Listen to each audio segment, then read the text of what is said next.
Have you heard of the Heavy and Light tool in Access Consciousness? It's one of the first tools that we share. It's in the bars class and in many intro classes in Access Consciousness so that you have the ability to sense what is true for you.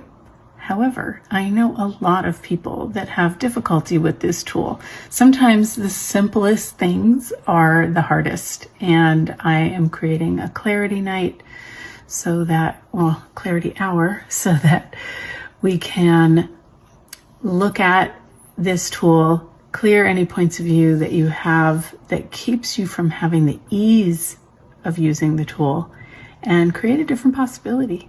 Come and join me. And why not get clarity of what's true for you at the beginning of the year so that every choice you make can create a lighter and brighter future?